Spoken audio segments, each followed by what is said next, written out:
Hey, what's up, folks? Welcome back to On Texas Football. I'm lifetime Longhorn Rod Babers. Pleased to be joined by my good friend, esteemed colleague, the estimable Jerry Hamilton. The show belongs to you guys. Whatever you guys want to talk about, throw it out there. Shout out to our sponsors, Rogue Shop, Prize Picks, and Bun Lane. We'll tell you more about them later on. Throw your questions, comments out there. We'll try to address as many of them as we can. Super chats always jump to the front of the line. You can interrupt the show at any time. Just throw out a super chat. But wait a little bit on the questions because we're not going to waste any time. The headliner, all right, of the show is joining us right off the jump. Jerry, we're excited about the latest commitment for the Longhorns in the 2027 class. Brock Williams is joining us right now, ladies and gentlemen. What's up? Thank you, Brock. Yes, thank you for having me. Thank you for having me. No, great to have you, man. So, first of all, a lot of Longhorn fans were excited that you made the commitment. How did it end up on the Pat McAfee show, man? How does that happen? That's a big time platform. I'm a little bit jealous, man. That's big time. How did that happen? Yes, my agents are great. So I mean, obviously, I feel like every kid in the country who's a recruit wants to commit on the Pat McAfee show. I mean, just who he is as a person. I mean, the energy on that guy's insane. But yeah, I kind of was trying to figure stuff out with my agents, and they ended up reaching out to the producers of the show, and it ended up working out, and it was great. Nice. Hey, Brock, so I guess the question for any Texas fans that missed your announcement, why did it end up being the University of Texas? What put Texas over the top for you? Yeah, I mean, you can't go wrong with Coach Sark. I mean, obviously, offensive coach, he's going to be the one playing the calls or calling the plays. And then obviously, like what they've done, it's like they haven't produced tight ends like Gunnar Helm, JT, Masunis. Like they had a ton of guys. Coach Kasula being in that room when he was at Michigan. I was taking like early in my recruiting process. I was taking early visits to Michigan. That was like my guy. And then once he got hired, that was huge for me. And then yeah, I feel like they always had a clear plan for me, as other college teams didn't. And yeah, I just feel like you definitely can't go wrong with the Longhorns. So it was great, and it'll work out. Well, you talked about the plan that they have for you. Did they mention that they've had 3 straight years having a tight end get drafted into the NFL? Was that part of the sales pitch? A little bit, definitely a little bit. Yeah. Not as much. They were just trying to the really way they sold me was I sat down with the offensive staff, and they just went through the plays, and obviously it's Coach Sark's plays. Like, he's an offensive coach. It's not like that's huge for me. So Brock, I want to ask you this. You had a baseball background. Yeah. So how does the baseball background help you as a tight end? Because you go win 50-50 balls. You seem to time the ball in the air really well. Talk about how that baseball background helps you as a tight end in football.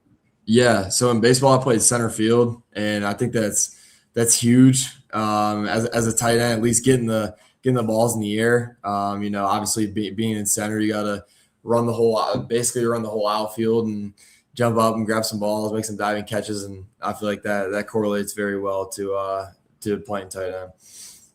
Hey, Brock, I feel like tight end is becoming a sexy position all of a sudden, right? Absolutely. It's got to be. Yeah. Well, I feel that way. We had 22 tight ends drafted. It was the second most, I think, like 2002, something like that. 27 of them invited to the combine. What is it about the tight end position that has become so important in the modern age of football, in your opinion? Because you decide, you're a great athlete, kind of cosplaying tight end. You decided on tight end for what reason? Yeah. I mean, tight end's best position in all of football. You get to hit people. You get to block people like a lineman while also getting to score touchdowns. You also have to know the whole offense, which is, I mean, huge. Other than the quarterback, you got to be the smartest person on that field. And yeah, you get to hit people while scoring touchdowns. It's great.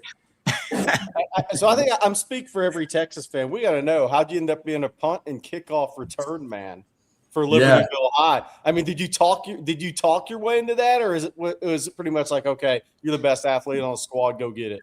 Yeah, that was basically exactly it. I mean, we would just do like all in summer camp. We were trying to like figure out who was going to be the punt and kick returner and all that stuff. In the first few games, we were like playing around with it, and then I was doing really well, and then I started scoring touchdowns on kick returns. So they kind of just kept me there. That's pretty cool. Not a lot of tight ends can brag about returning kicks. So that's some street cred right there. I'm gonna ask you this because obviously Jeff Banks is going to be your tight ends coach. Can you describe in as few words as possible? Can you describe Jeff Banks for us? A lot of energy. a lot of energy. The energy on that guy is insane. I like that. He's never down. You will always see him. He'll be in the same mood all the time. So the question I have for you is, and I ask guys, everybody that comes on the show, the same question: when did football become your love, and what do you love most about the game? Yeah, it really became like my love in 8th grade. I mean, before 8th grade, I wanted to play college baseball or college basketball, and I started to do very well in football, and I absolutely loved it. And I love how it's a team sport. It's not a individual sport like baseball. I mean, I feel like baseball is an individual sport. Just you go up there and hit by yourself and all that. But yeah, I like it, how it's a team sport. You get to compete. You get to hit people. It's great. Brock, what are you working on? I mean, you obviously are a high-level player. You know, you're one of the best in the country. What's the next level for you off season? What are the kind of projects you've taken on to improve your game? Yeah, I'm definitely working on getting faster, just to stretch the field, and then my blocking as well, getting stronger in the off season, being able to block in line, and all that stuff. It seemed like when you posted on Twitter that the scale saying 225, that was a pretty big deal for you. But so what were you last season? I think the people listed you at 210. Were you about 210 on this tape, and what are you now? So I was actually playing. I was consistently at like 208. I just remember that number because I was sitting at 208 and I couldn't get up. But yeah, I was playing at 208, and I'm putting on really good weight. I'm the fastest right now that I've at like 228, which is huge. So, hey Brock, when I watch your film, you're at the catch point is where I think you shine. Your contested catch ability is next level. What goes through your mind? What's when you're in a situation where you're maybe hanging all on you and you're still about to make that contested catch? What's the process for you? Yeah, it's my ball. You're not gonna come down with that ball. And I'm gonna make it hard for you to go catch that ball over me or trying to guard me. Hey, Brock, I asked you before we came on the show just to get a feel for some of the guys on the Texas team you've already gotten to be friends with, stay in contact with. I'll let you tell people who those are, but what have they told you about Texas? Because I know you guys talk to players on teams, right? And that's part of your process. What have they told you about the Texas experience? Yeah, I mean, they told me it's the place to be. They don't want to be anywhere else, and I'm super close with all the tight ends. Every single tight end in that room, I'm super close with, and then Rocky, the new linebacker from Cali. Nice. Speaking of Brock, what are you planning on studying when you get to campus? Sports management, probably, or real estate, one of those two. Austin's a good town for it. Absolutely. So Brock, so you sometimes what we hear through the grapevine in our business is right, sometimes it's not. But it appeared early on in your recruitment that maybe Georgia was considered a favorite for you. When did it kind of shift to Texas in your mind? Yeah, so I mean, I'm gonna be honest. Leading up, most of my recruitment, I was huge on Georgia, and I was trying to commit in October-ish. I was probably going to go to Georgia. My agent told me to wait, and I'm so glad he did, because Texas kept pushing. I really got to, and I was so dialed in, like focused on Georgia, and then I kind of started to open my head up, and I was like, all right, like Texas is definitely a top contender. And then I kept visiting.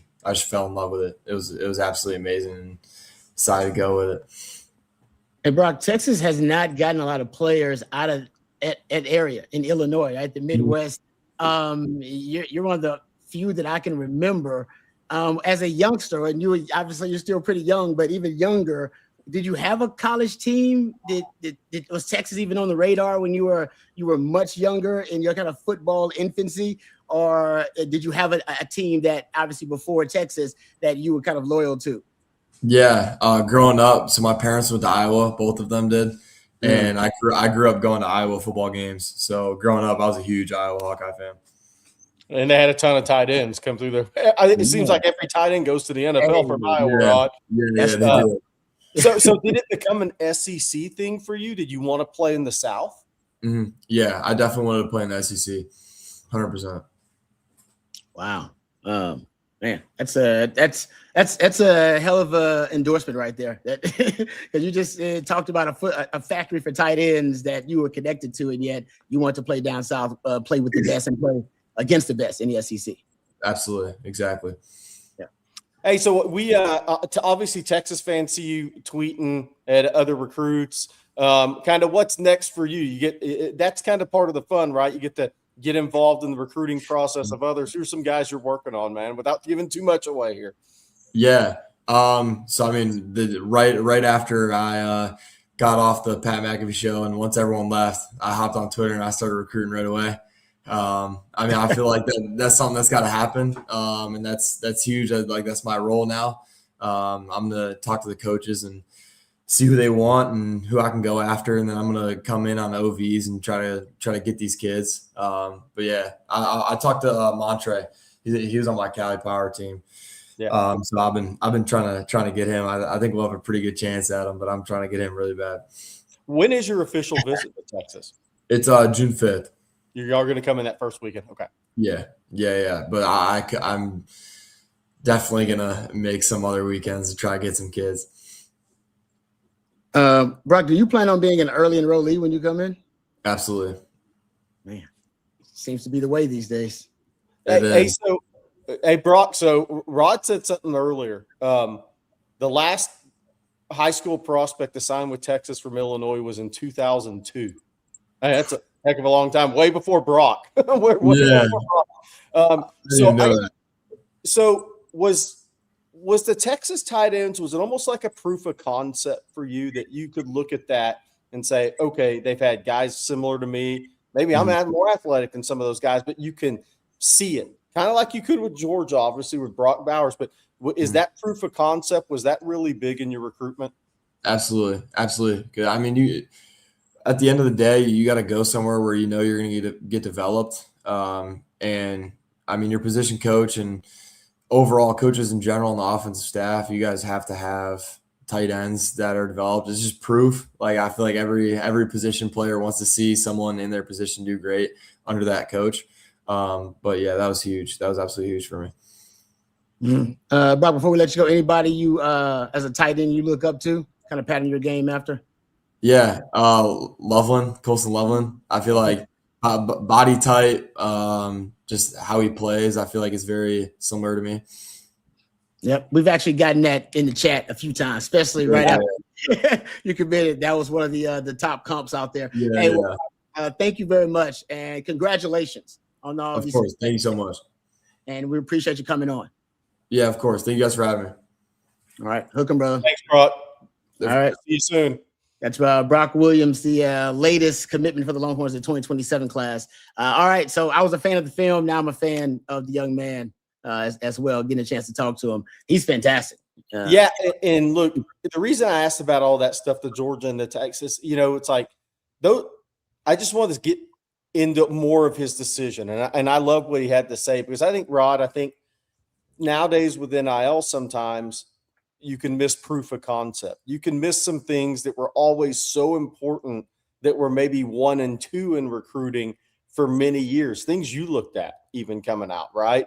Mm-hmm. But I thought that was I think it was very mature the way Brock Williams went about his decision making and looking at this process. Several times he came back to basically start and Jeff Banks, I'm assuming as well, opened the playbook and it's like, hey, this is how we're going to use you. You see this, boom, you see this concept, you see this route concept, you see this here. This is, we use Gunnar Helm on this, but you're going to be better at this, and this. And I love that because I do think Sark has said it, by the way. We don't have to, put words in his mouth. He said tight end is the second most. I wonder if he dropped that line on him too. That's what that Sark. I meant to ask him about that. That Sark saying tight end is the second most important position in his offense behind quarterback, and it's almost a shocking thing when he says it. But it's not casually when he didn't say it casually. But all the things he asked his tight end to do, I think is why he throws that out there, because it really is a position that's multifaceted. And if you get a guy like Brock Williams, who's got, like I said, an athletic profile that's through the roof and tremendous upside, you really can maximize that position. He's already done a good job of maximizing. I mean, Gunnar Helm had the greatest tight end season, arguably, in history of Texas football. JT Sanders, also NFL draft pick guys playing on Sundays. So I don't mean to say Sark hasn't done it, but he has left some meat on the bone at tight end. I think he knows that. You got some guys like Brock Williams that can completely unleash the potential at that position. You know what the other big thing he said, and I wanted to ask about weight specifically because he posted that picture of the scale at 225 when he hit 225, that he's 228 right now. That means he's going to be 240 pounds before he ever plays a game at Texas. I mean, that means he's going to be probably around 240 pounds a year from August. That's what we're talking about here. Because, Rod, you know how it goes when you get to college. You're putting on 5, 6, 7, 8, 10 pretty quickly. Yep. And so he's going to be a 240-pound player with long arms before he ever puts on the uniform and runs out under the tunnel. That's a good place to be as a freshman tight end with his athleticism. Yeah. He's got really good feet, Rod. He's got really natural feet. The guy returns kicks. I mean, that's a tight end that's returning kicks first. So he's got yak ability. That's what I appreciate too about him. That's something Gunnar Helm had that we didn't anticipate. It was like that he'd be a yak daddy at tight end, but he actually was a yak daddy. JT was better in the contested catch situations, and that's why he tried to use him more in the red zone. This young man actually got both of those. He's got both of those as kind of elite traits. He's really good after the catch, and he's really good at the catch point in contested catch situations. So, I'm really excited about it. I know a lot of Longhorn fans are excited about that commitment. All right, we'll talk more about Brock Williams. So thanks again, though, to Brock for coming on. That was a fantastic interview. We really appreciate him taking the time. Let's thank a couple of our sponsors. Let's thank our friends over at Rogue Shop really quickly. Then we'll dive into some questions as well. Thank you to Rogue Shop, bringing real plant medicine back to its roots. Don't forget to use that discount code. You see it right there on your screen on Texas, and you'll get a very special discount from our very special friends over at Rogue Shop. They have it all from oils and creams to flour, gummies, and vitamins. If you are dealing with general just aches and pains from battling Father Time or from your playing days, or maybe for you it's general anxiety that you're battling, or maybe sleep deprivation, you can't get a good night's sleep, our friends over at Rogue Shop have so many great products and items that can help you battle those ailments and overcome them successfully. So reach out today at rogueshop.com. They also ship nationwide. No matter where you are, our friends at Rogue Shop can get their fantastic products to you ASAP. That's rogueshop.com. Don't forget to use that discount code on Texas, bringing real plant medicine back to its roots. Also, let's thank our friends at Prize Picks while we're thanking sponsors. We appreciate them for sponsoring our Sunday night live stream. Our friends at Prize Picks have done a great job of making your sports viewing experience just that much more entertaining. Every possession matters now, every at bat, every shot, every pitch. You're locked in from start to finish. You're not just watching anymore. You've got a lot of juice in it as well. And the best part is it's really easy. It's not complex. You're picking more or less on player stats. You build your lineup, you submit it, and it's simple. All right. And you can also mix and match across different sports. If you're a favorite player and your favorite team is hot, you can roll with that. You can mix and match that with basketball or baseball. It's really, really creative and really, really fun. And right now it's a great time to do it. You can trust your gut. Lock in. Prospects available in all 50 states, including right here in the great state of Texas. If you haven't jumped in yet, now's the time. Download the app, use the code HMA, play $5, and they'll give you $50 in lineups instantly. That's the code HMA. 5 gets you 50. That's simple. And as always, play smart, play responsibly, play Prize Picks. Thank you very much to our friends at Prize Picks. All right, we do have a super chat. Let's get to it right now. Katie35, I'm the best. Thank you very much for the super chat. Says, congrats, Brock, on the commitment. Should have threw that out there sooner. I apologize. Katie35, I'm the best. He said, I see you're already recruiting heavily for Texas along with Easton Road. Thanks for the follow. Back on Twitter, too. Okay, shout out. Besides football, do you play the other sports, too? He did say he played baseball earlier.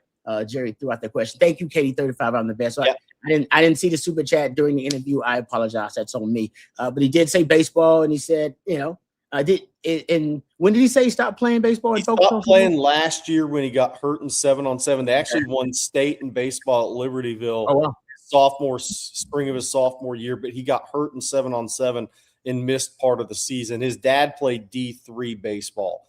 He told us before the show, so he grew up definitely playing baseball. He played basketball too. That didn't surprise me with that the feet he's got, and reactive and body quickness he's got. But he played, but it was mainly baseball and football as he got older.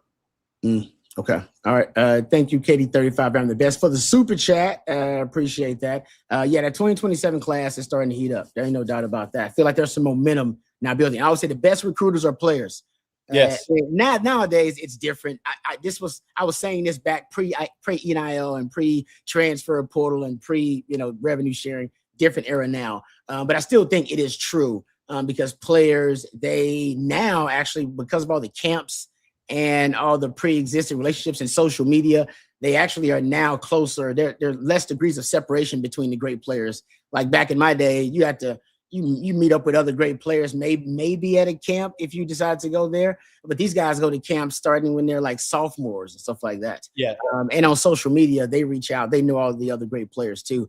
I had to go stalk like Corey Redding and those guys at North Shore, as Jerry knows, to try to go hang out, try to go compete against some great players. Hey, Rod, it's almost crazy nowadays that, and I think when kids go on campus, the current players matter a lot, because guys are going to ask questions and they want to get a feel. And even if they don't ask, they may just observe. But I almost wonder now if parents recruit parents more, because, what's interesting is on those official visit weekends, man, the parents of the committed kids are extremely impactful in recruiting. And I think it's pretty easy that the questions, the answer why. Hey, this is what Coach X is telling us. What has been your experience with Coach X? It's checks and balances. And, hey, from an NIL standpoint, does Texas, everything they say, come to fruition? And they're going to ask that about every school they go to. It's a great point. That's a great point. You need to vet them, basically. They help you. Yes. Is this guy's word his bond? He said this to me. He said this to you. Did they follow through with it? And you're right about that. I agree 100%. And it wasn't that case back in the day because you didn't have this many guys that were committed like this early, coming in, taking their trip. So it's a different world. That's a great point. I agree with you on that 100%. All right, let's get to a couple of more questions here. Chris, my man CB says, Rod, who was the player recruiter in 99? Did y'all page each other? Sims probably had a cell phone in 99.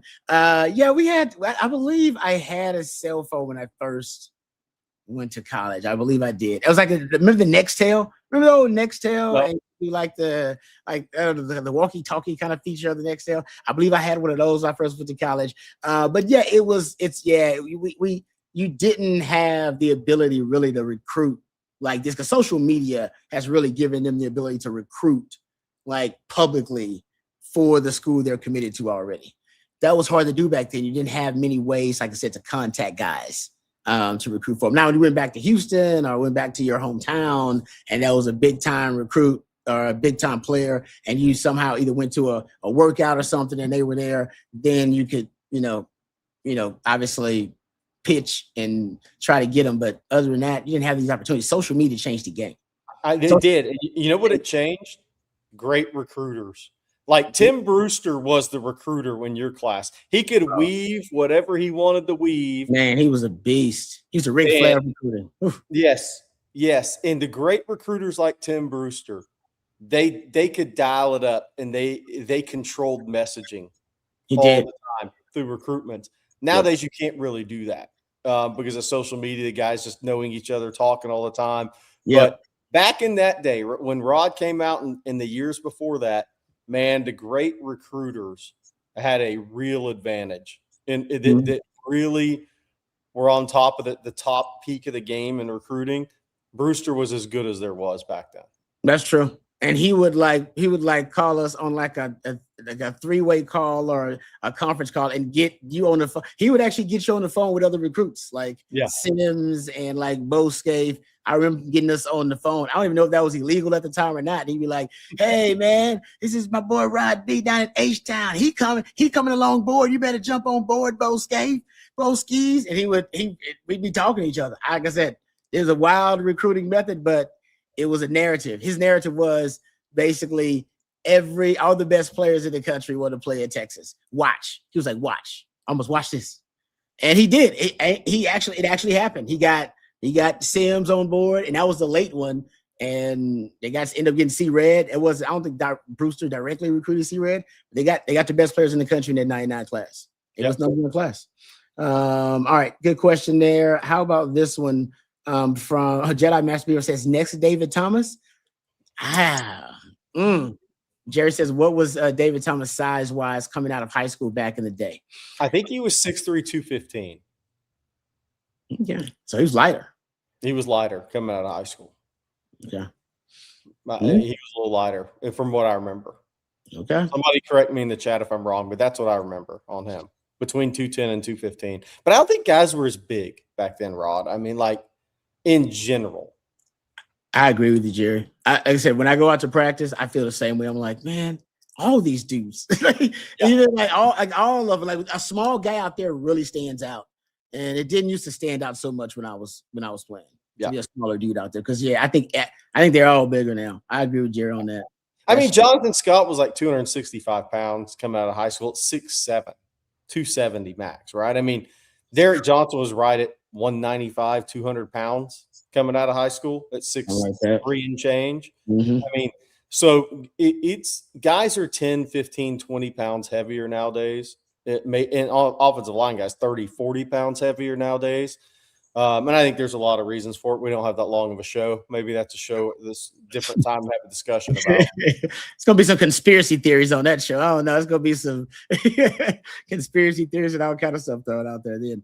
All right. Thank you for that question. Burnt Ends here says, what QB behind Arch is better at assisting with recruiting? Bell? I hate to be this guy, but I'm not sure how much that matters as much anymore. I think, look, and that's not to take away from any of these guys. Yeah, remember when Arch committed, everybody's like, oh, every wide receiver's going to, come to Texas. That didn't happen. It didn't happen. No, it's a different day and age now. I mean, there's NIL deals. Look, I mean, hey, Diabell or KJ Lacey or Arch Manning do a great job recruiting somebody, and if a school comes in and offers $400,000 more in NIL, you aren't getting the guy. So it's just so different nowadays. I think both guys, I think Lacey and Bell have really good personalities, though.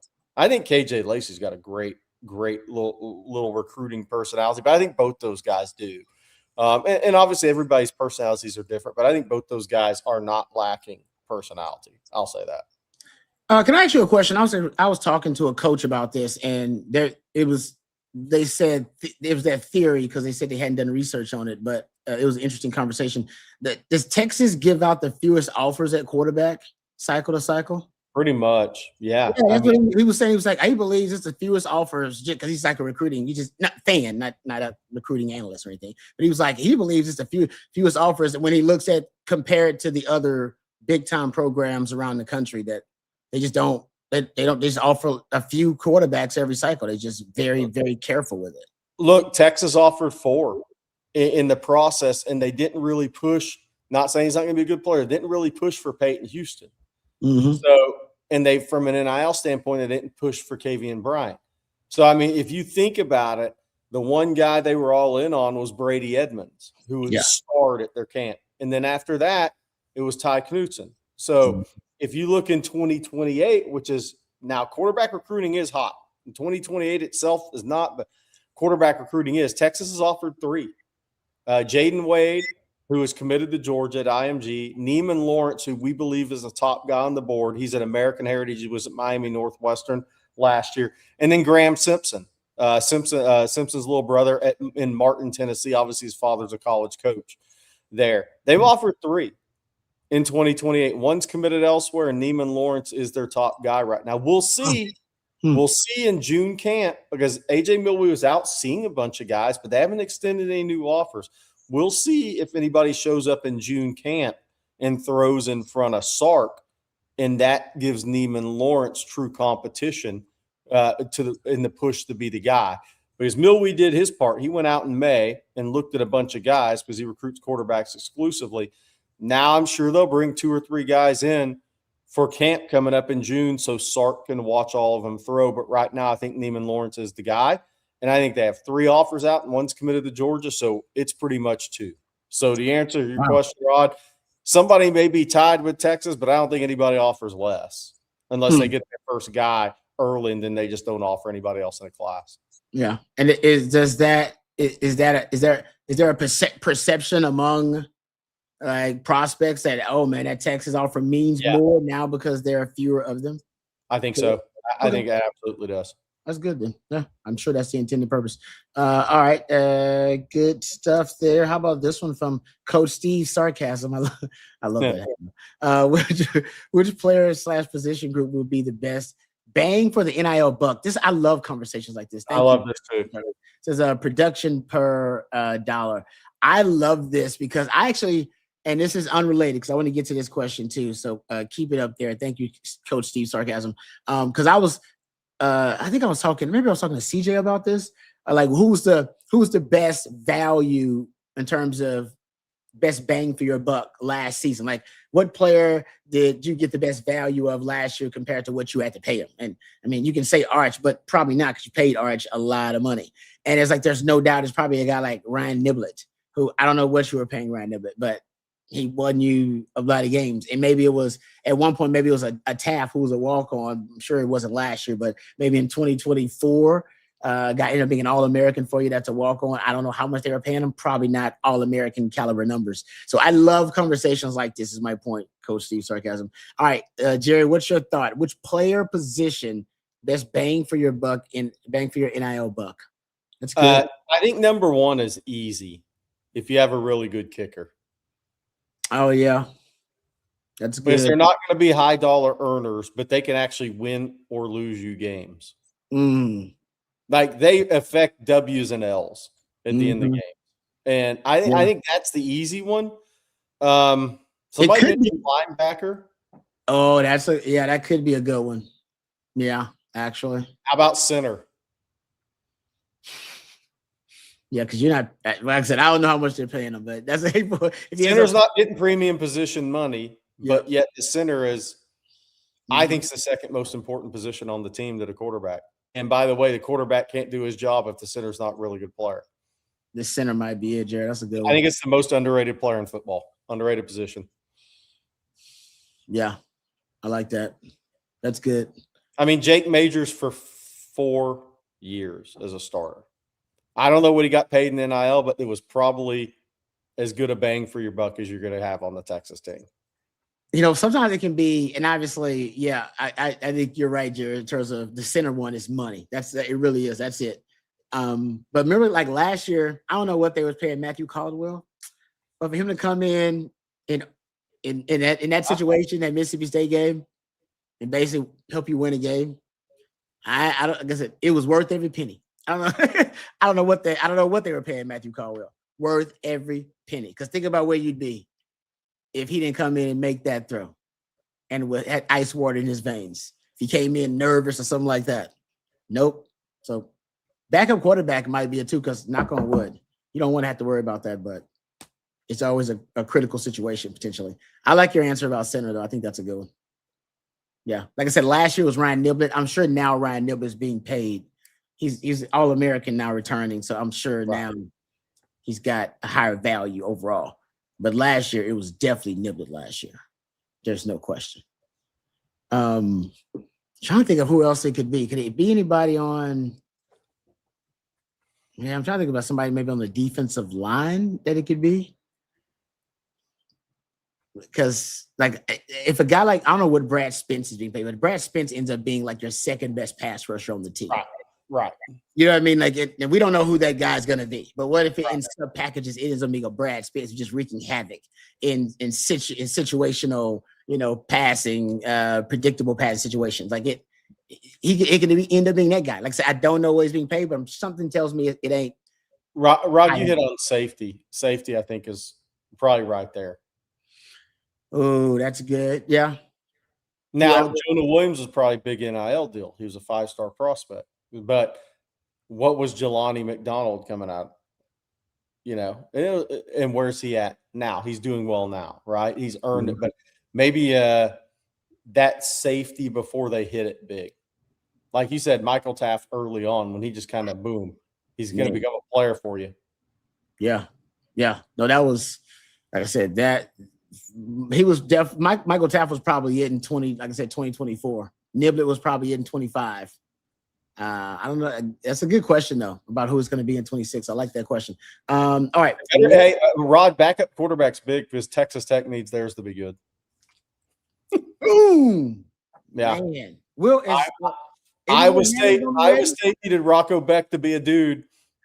Hey man, you only needed to be a dude for like a game or two. Yeah.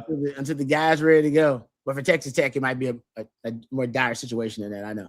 Now, I do want to say something, Rod. People have said Arch in the chat. The one thing I want to say about Arch is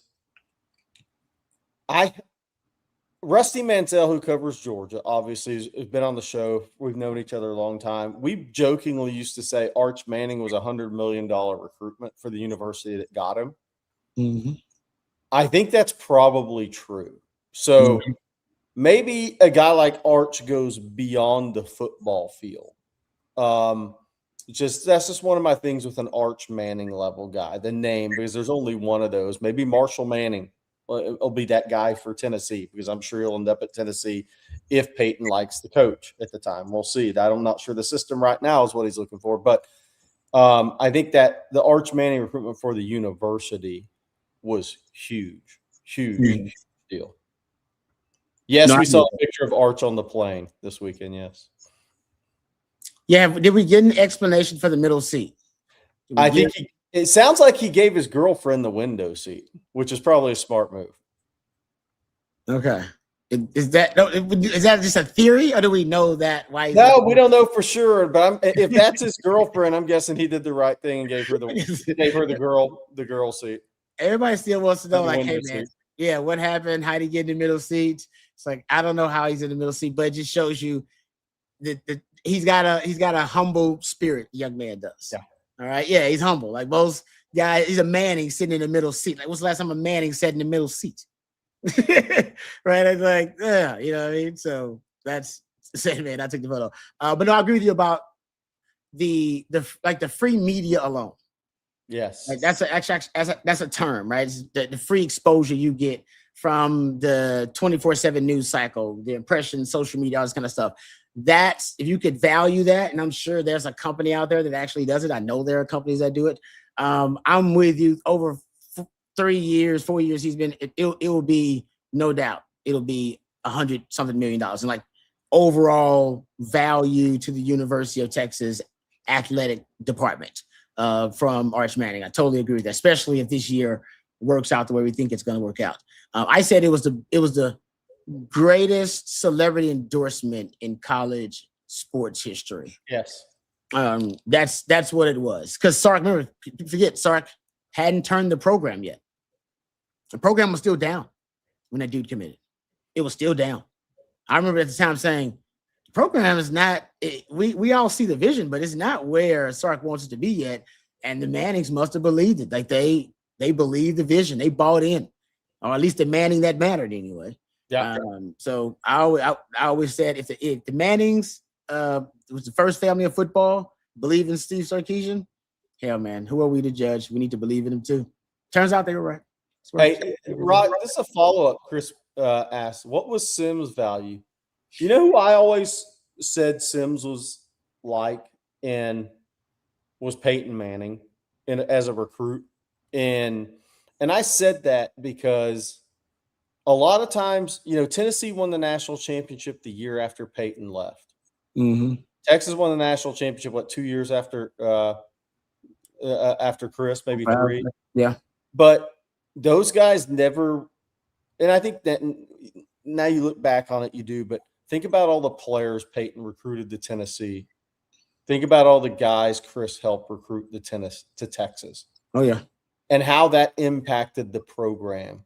So while those guys didn't get over climb the mountaintop, Peyton Manning obviously had a huge deal in Tennessee winning a national championship.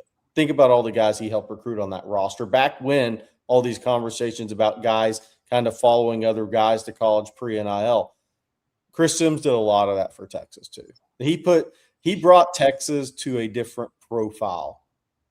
And, is he the reason Roy Williams and BJ and Sloan all ended up at Texas? You can't say that about any of those guys like Peerless Price or some of those guys at Tennessee. But I do know this, that you want to talk about that proof of concept back in your recruiting days, Rod? Yeah. It was obviously a really big deal for Matt. Yeah. Yeah. And then, like I said, you got 3 5-star receivers after that Sims recruitment. I know one of the factors was, hey, man, this is the quarterback I get to play with. Now, we were just talking about Arch didn't have that impact because of the modern landscape of the NIL and that kind of stuff. But you saw the direct impact of it with Sims. They wanted to play with, the best quarterback in that 99 class in the country. And to your point, it finished. And Mac was really smart about this. That he understood the perception of Texas at the time, with teenagers like me at the time, was they weren't sure if it was an it school, or if it was a cool school. That's right, cool school. It didn't have the cool factor at the time. I know you. Yep. I mean, it's hard to look at Texas. I'm like, Texas wasn't cool. Texas did not have the cool factor. No. And like when Mac first got there in '98, he had Reeboks on, man. Yeah, exactly. That's how you know, because Mac was recruiting 99 class saying, "Don't worry, guys, we'll be Nike. We'll be Nike. Just give me some time." Like he was actively recruiting guys saying, "Don't worry about the Reebok stuff. We'll be Nike," because he knew Reebok wasn't cool. Yep. He was cool enough to know, nah, it's not cool. Young people don't like Reebok; they like Nike. And so that was part of his recruiting pitch and part of his transformation of Texas into being the it school, was allowing Ricky to be Ricky. And God bless Mac for just let Ricky be Ricky, because Ricky's always cool. Ricky's eccentric, all right? But Ricky, there's no doubt, no matter he's in Hollywood, he's in Austin, in Florida, Miami, Ricky Williams is cool. There's a cool factor that Ricky Williams always has been, always will be. Some people got it, some people don't. And Mac knew that. Mac's like, this dude is freaking cool. I just got to let Ricky be Ricky. And he would let Ricky be Ricky. And then Ricky, won the Heisman, Master P, all that kind of stuff, just being Ricky. All right. And then to finish the cool factor, he got Chris Sims. And I know it sounds crazy. Sims was the #1 recruit in the country. He had a name already. Everybody knew Sims was. And he was kind of the celebrity quarterback factor.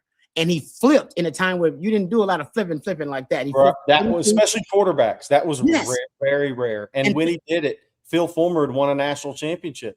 Exactly. He went against his dad to go to Texas. Yeah, and you had the Peyton Manning factor that Jerry just brought up. Tennessee was the pick at the time, considering what they had accomplished. And he's like, no, I like Mac. I like what Texas doing. And we just talked about Tim Brewster earlier. It was Tim Brewster. They kept telling everybody, I got him. He's not going there. He told me personally he's coming to Texas. It's like, he's committed to Tennessee. Why is Coach Brewster talking about this guy coming to Texas? And it flipped. And then the recruiting world flipped with it and went, okay, this Mac Brown dude is a threat. And Texas is a cool school to go to. That's right. And then the momentum changed. Hey, I got a question for you, Rod. Crazy. We've known each other a long time, and I've never asked you this. Were you aware of Eli Manning in Texas being a possibility when you were being recruited? Not. I've read about that after. I did not at the time. I did not know it. That's how things are different now, right? Yeah, I did not know at the time. We did not know that. And I'll tell you what, Jerry. The reason that makes sense because I think Mac, part of his formula was he liked celebrity quarterbacks. He went after he liked the celebrity quarterback factor, the Sims part, the Manning part, because Mac knew how to sell it. Mac knew a part of Mac was big on branding, and he understood the power of branding, and he liked adding that into the mix as a data point in the popularity of the brand of Texas. I think he did. VY, all that. He knew a big time quarterback was going to be the central factor and figure in his model to win. He knew that. Yeah. Yep. Like that's why all Mac's best teams were quarterback centric. He didn't have one of those Bama, Nick Saban teams that won with defense and run game. Mac's best teams weren't them kind of teams. You had a Colt, you had a VY, you had a Sims, like a central figure to build everything around. The concept, the ideas, all that. All right, so now I'm ranting. Let's get back to it. Let's thank a couple of sponsors, and then we'll get to a couple of questions at the end of tonight's live stream. Let's thank our friends really quickly over at Von Lane. As a matter of fact, listen, I love Von Lane. They do a great job. And trust me, folks, if you're traveling these days and traveling shorter routes in between major Texas cities, or you yourself are, driving yourself in between those major Texas cities and in the region in general, try our friends over at Von Lane. It is a much better experience. It's a first-class travel experience on the ground. And Longhorn fans now, they serve lots of different communities here in Texas, Austin, the Woodlands as well. And folks, right now, our friends over at Von Lane, through October, they've actually opened up a new route between Austin and the Woodlands. So you can get to H-Town. That's actually my hood. So you get to H-Town and you get there really quickly and easy. I've taken the Von Lane to Houston several times. It's one of my favorite ways to travel. So no more white knuckling it down 290. No more fighting, parking and worried about traffic. You ride in a first-class leather seat, connect to Starlink, Wi-Fi. You grab a cold drink, and you can show up at ready to go. No matter what your situation is, you're driving for work or you're trying to get there for a personal experience to go visit family, and not just, like I said, game days as well coming up. That's a great way to get to Texas game days. And this is what I love about Von Lane. They also connect Austin, Dallas, Houston, San Antonio, Fort Worth, Plano, the Woodlands, as well as I just mentioned, also Nashville, Memphis, and Atlanta. You can book at vonlane.com, VONLANE.com. Enter the code OTF26 at checkout for $20 off your first ride with Von Lane. That's Von Lane, your private jet on wheels. Let's also thank our friends at Rogue Shop one more time. Thank you to Rogue Shop. They do a great job of helping you if you are dealing with ailments of any kind. Maybe it's sleep deprivation, maybe it's general anxiety, aches and pains from battling Father Time or from your playing days. Check out some of the great items over at rogueshop.com. Use that discount code on Texas, and you can check out a lot of the great items. They may help you because they've done a lot for the fans over at On Texas Football. Had some folks tell me personally that they were having trouble sleeping. They tried some of the items over at Rogue Shop, and now they sleep like a baby. So try them out for yourself, bringing real plant medicine back to its roots. They ship nationwide, no matter where you are in this great country of ours. Our friends over at Rogue Shop can get their fantastic products to you. That's rogueshop.com. All right. Thank you very much to our friends at Rogue Shop, and thank you as well to our friends over at Von Lane. All right. A couple more questions before we get out of here. How about this one from Burnt Ends? He says, any more game times released before season starts? They haven't released any yet. And I don't think you may get a couple more, maybe some big time games, maybe the LSU or the Tennessee game. Tennessee's the first SEC game, I believe. Yeah, I don't think they will. I don't think they will. I think they'll see who's winning, what those games look like, and then set them into their windows. So I'd be a little surprised. We'll get obviously, we may get one more, but I don't think it'll be more than that. Yeah, I think if you get one, it'll be the SEC opener. Yeah. If anything, they could guess that, some of those teams will still be highly ranked, by the time they get to the SEC opener. So second or the third week. So you might get. Yeah, Rod, obviously OU game will be 2:30 as NIL and register. So that will be announced. Hey, by the way, I want to mention before we get to our last question, congrats to women's softball. They host Arizona State. Arizona State beat A&M. A&M lost their regional at home to ASU. Going to be an interesting softball series.